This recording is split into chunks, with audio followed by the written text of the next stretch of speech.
Sempet dijauhin juga sama temen gitu ya. Tadinya kan saya orangnya kan sama siapa aja mau gitu kan, deket.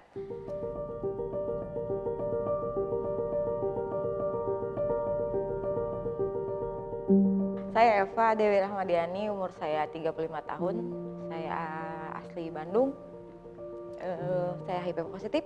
Waktu SMA saya pengguna jarum suntik di mungkin sekitar tahun 98-an lah, 98, 99. Terdiagnosis HIV-nya di 2010. Sedihnya sih dibilang sedihnya, terus khawatirnya lebih ke anak sih sebenarnya, bukan buat saya sendiri, bukan. Karena posisinya saya udah punya anak waktu. Sempet dijauhin juga sama temen gitu ya. Tadinya kan saya orangnya kan sama siapa aja mau gitu kan, deket.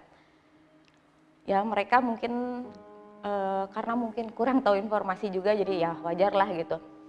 Saya nggak pernah berpikiran kalau mereka tuh jauhin atau menstigma saya atau apa, nggak sih, nggak sampai ke situ gitu. Ya lebih baik sih kalau mereka tahu informasi, mungkin mereka nggak akan seperti itu gitu. Sedih, dibilang sedih iya, soalnya kan teman dekat gitu ya, jadi jauh gitu, sama bahkan satu kampung itu udah tahu statusnya, saya nggak tahu dari mana. Saya sih waktu itu jadi cuma senyum aja karena jadi yang marahnya tuh bukan saya, jadi saudara saya yang marah karena kenapa dia tahu statusnya Eva gitu. Saudara saya bilang ada yang ngomongin masalahnya kamu katanya gitu. Nah, saya ketawa aja gitu, kenapa jadinya yang marahnya kamu bukan saya bilang gitu kan. Ya udah nggak apa-apa digituin. Itu tadi saya berpikiran selalu positif aja sih, jadinya capek ya ngurusin yang jelek-jelek, jadinya ya sudahlah. Terserah mereka mau ngomong apa ya terserah, yang penting ya itu tadi ya saya harus buktiin saya baik-baik saja, itu aja. Akhirnya masuklah ke keluarga suami si berita itu.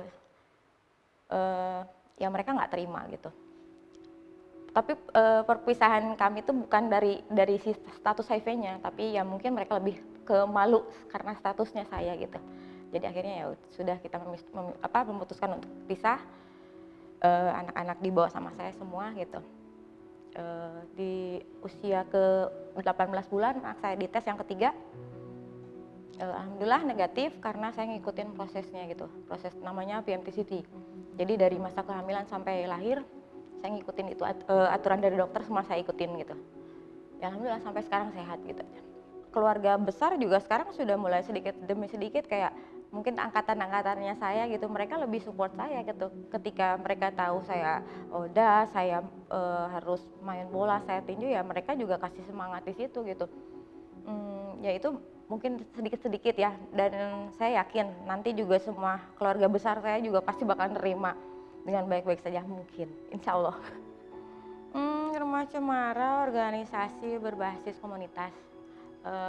Kalau saya sih lebih ke saya di divisi sportnya gitu.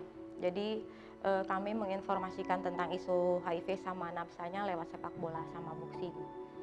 Jadi kalau di sepak bola mungkin teknik dasar dan sebagainya sama aja seperti sepak bola pada umumnya, tapi kita sisipin isu-isu itu gitu. Jadi karena berhubungan sama anak-anak kecil, jadi saya harus ngomongnya ya yang dasar-dasar yang nggak terlalu dalam gitu masalah tentang HIV-nya. Contoh kecil penularannya seperti apa, HIV tidak menular seperti apa. Dari situ dulu kita menginformasiin itu gitu. Tetap semangat buat ngerjain apapun yang halnya yang positif. Gak usah ragu lah gitu. Ya mungkin itu bisa dibilang nanti jadi sebagai contoh atau sebagai pandangan orang-orang yang belum tahu tentang ODA, bakalan dilihat nantinya ketika kita berusaha untuk menjadi lebih baik, pasti terbuka semuanya.